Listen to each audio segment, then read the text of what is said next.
শেহতীয়াকৈ বায়'পেষ্টিচাইড আৰু বায়'ফাৰ্টিলাইজাৰৰ যথেষ্ট ধৰণৰ ডেভেলপমেণ্ট হৈছে।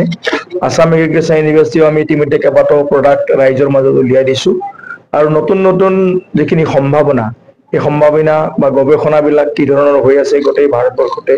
আৰু আটাইতকৈ ভাল লগা কথা যে এইখন কনফাৰেন্সত বেলেগ কনফাৰেন্সত নেদেখা বস্তু এটা আপোনালোকে দেখিব যে ইয়াত ইণ্ডাষ্ট্ৰীৰ বহুত ৰিপ্ৰেজেণ্টেটিভ আছে, চাৰ্টিফিকেট ৰেজিষ্ট্ৰেশ্যন ৰিপ্ৰেজেণ্টেটিভ আছে, আমাৰ লগত আমাৰ প্ৰেচিডেণ্ট আছে, চাৰ্টিফিকেশ্যন এজেঞ্চিৰ জইণ্ট ডাইৰেক্টৰ আমাৰ গুজ্জৰ চাহাব আছে, এই আমাৰ ছাত্ৰ ছাত্ৰীসকল আছে, গৱেষকসকল আছে, আটাইবিলাকে লগ হৈ আহি থকা দিনবিলাকত আমি এই পেষ্টিচাইড কেনেকৈ কমাব পাৰোঁ, ইনচেক্টিচাইডৰ লোডবিলাক আমি কেনেকৈ কমাব পাৰোঁ, তাৰ সলনি আমি বায়'পেষ্টিচাইড বায়'ফাৰ্টিলাইজাৰ ব্যৱহাৰ কৰি আমাৰ কৃষি উৎপাদন কেনেকৈ বঢ়াব পাৰোঁ, এই গোটেইবিলাক কথাৰ ওপৰত এই দুদিন আমি আলোচনা হ'ব।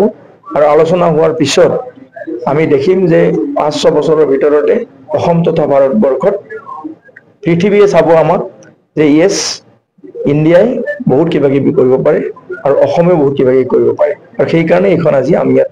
और इसलिए ये कॉन्फ्रेंस इधर हमने करने का डिसाइड किया।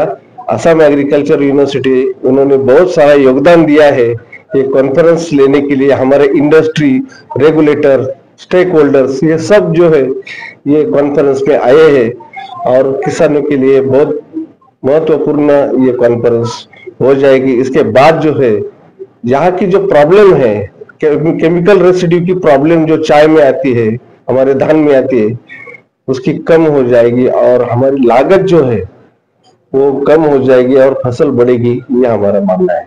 Thank you.